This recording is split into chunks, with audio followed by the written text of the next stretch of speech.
کچھ مدنی پھول پیش کرنے ہیں. یوں سمجھیے اس کا آغاز تو درود پاک کی اس فضیلت سے ہی ہو چکا کہ جو سکرات کا وقت ہے، جو موت کی سختیاں ہیں، کیا ہم اسے یاد رکھتے ہیں؟ یہ ایک ایسی حقیقت ہے کہ جسے ہم بھول جاتے ہیں. زندگی میں ایسے زندگی گزار رہے ہوتے ہیں کہ جیسے مرنا ہی نہیں ہے. تو آج اسی حقیقت پر کچھ مدنی پھول پیش کروں گا. اللہ کرے کہ فکر آخرت اور آخری جو سفر ہے اس کی تیاری کا ہمارا ذہن بن جائے. حجت الاسلام امام محمد بن محمد غزالی علیہ رحمت اللہ الوالی لکھتے ہیں، بنی اسرائیل میں ایک بڑا مغرور شخص تھا. ایک بند کمرے میں تھا. بڑے لوگ ہوتے ہیں نا، ان کے کمروں میں ہر کسی کو آنے کی اجازت نہیں ہوتی. گارڈز، آگے سیکرٹری، اجازت کے بغیر کوئی نہیں آ سکتا. اور ان کو اس بات پر بعض اوقات بڑا غرور بھی ہوتا ہے، فخر ہوتا ہے کہ میری ٹیریٹری میں کوئی پیر نہیں رکھ سکتا. اچانک کمرے میں ایک شخص داخل ہوا. اس مغرور شخص نے زور سے چلا کر کہا، کون ہو؟ کیسے آ گئے میرے کمرے میں بغیر اجازت؟ تمہیں پتہ نہیں میں کون ہوں؟ میں اس واقعے کا خلاصہ عرض کر رہا ہوں. تمہیں اجازت کس نے دی میرے کمرے میں آنے کی؟ تو کہتا ہے کہ مجھے اس گھر کے مالک نے اجازت دی ہے اور میں وہ ہوں جسے کوئی روک نہیں سکتا. مجھے بادشاہوں سے بھی اجازت لینے کی ضرورت پڑتی نہیں. مجھے کسی کا دبدبہ ڈرا نہیں سکتا اور نہ ہی مجھ سے کوئی بچ سکتا ہے. اور جب یہ باتیں سنی نا، اس مغرور شخص نے، جس کا سٹائل ہی الگ ہوتا تھا، جو بڑے چلا کر بڑے غصے میں لوگوں سے باتیں کرتا تھا، اب اس کا جو غصہ ہے وہ نیچے آ گیا. اب ہے کون یہ تو بتائیں، کہیں آپ ملک الموت تو نہیں؟ اللہ اکبر. اب حضرت ملک الموت نے کہا، ہاں میں ملک الموت ہوں. مجھے کوئی دروازہ نہیں روک سکتا، مجھے کوئی گارڈ، مجھے کوئی کر و فر کہیں بھی جانے سے نہیں روک سکتا. اب وہ کہتا ہے کہ حضور تھوڑی سی مہلت مل سکتی ہے. اگر آپ میری روح قبض کرنے آئے ہیں تو کچھ دن، کچھ گھنٹے تو دیجئے نا. مجھے تو پتہ ہی نہیں ہے. مجھے کچھ توبہ کرنی ہے، کچھ نیکیاں کرنی ہیں، کچھ نیک اعمال کرنے ہیں. اب ملک الموت نے فرمایا کہ تمہاری سانسیں پوری ہو چکی ہیں، اب تمہارا وقت اینڈ ہو چکا ہے. تو کہا اچھا پھر یہ تو بتائیں، اگر میری روح قبض کریں گے تو مجھے لے کر کہاں جائیں گے؟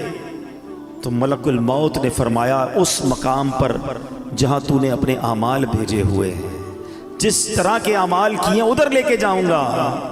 کہا حضور میں نے تو نیکیاں نہیں کی، کوئی اچھا گھر بھی تیار نہیں کیا ہے. ملک الموت نے فرمایا کہ پھر تمہیں بھڑکتی آگ کی طرف لے کر جائیں گے، جو تیرا گوشت نوچ لے گی. یہ کہہ کر ملک الموت نے اس کی روح قبض کر لی. وہ مردہ ہو کر گر پڑا. گھر میں کوہرام مچ گیا، رونا دھونا مچ گیا. اس واقعے کے جو راوی ہیں حضرت یزید رکاشی رحمت اللہ تعالی فرماتے ہیں، اگر ان سوگواروں کو اس کے برے انجام کا پتہ چل جاتا تو اس سے زیادہ رونا دھونا مچاتے. اب میرے پیارے اسلام میں سوچئے، یہ ہمارے ساتھ بھی تو ہونا ہے نا. کبھی دفتر میں بیٹھے ہوں گے، کبھی گھر میں لیٹے ہوں گے، پتہ نہیں کبھی کہاں ہوں گے، اور اچانک ملک الموت آ جائیں گے اور ہماری روح قبض کر لی جائے گی. کوئی چانس نہیں ملے گا. جس کو مرنا ہو کیا وہ ایسے جیتا ہے جیسے ہم جی رہے ہیں؟ وہ شاعر لکھتے ہیں نا، جب اس بزم سے اٹھ گئے دوست اکثر اور اٹھتے چلے جا رہے ہیں برابر. ذرا غور تو کیجئے نا، آپ کے رشتہ داروں میں سے کتنے لوگ چلے گئے، آپ کے پڑوسیوں میں سے کتنے لوگ چلے گئے، ارے آپ کی عمر کے دوستوں میں سے کتنے لوگ چلے گئے. بلکہ میں تو ان لوگوں کو بھی جانتا ہوں کہ جن کی عمر مجھ سے کم تھی، وہ بھی دنیا سے چلے گئے. دھڑا دھڑ لوگ جا رہے ہیں.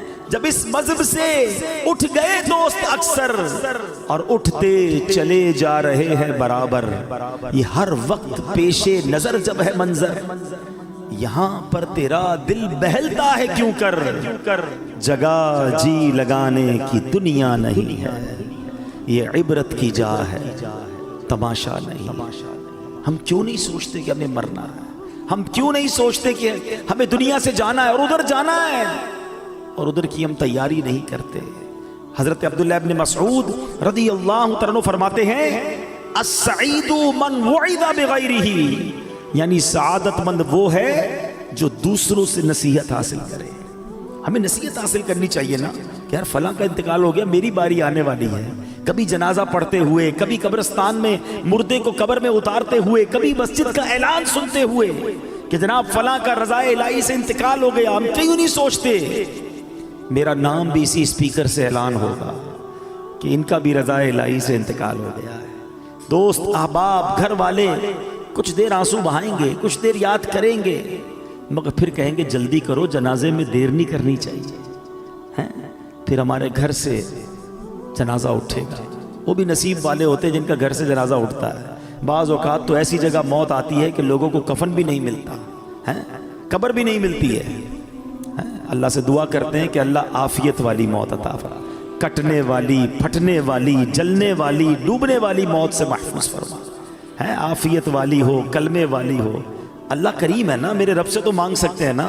ہم اللہ سے مانگتے ہیں کہ مولا ہمیں زندگی بھی شان والی عطا فرما، موت بھی شان والی عطا فرما، ایمان والی عطا فرما، کلمے والی عطا فرما، عبرت والی موت نہ دینا مالک کہ مرنے کے بعد لوگ کہیں کہ دیکھو باتیں تو بڑی بڑی کرتا تھا، اس کی موت کیسی ہوئی ہے۔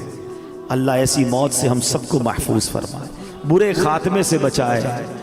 خدایا برے خاتمے سے بچانا، خدا یا برے خاتمے سے بچانا، پڑھوں کلمہ جب نکلے دم یا الہی، پڑھوں کلمہ جب نکلے دم یا الہی۔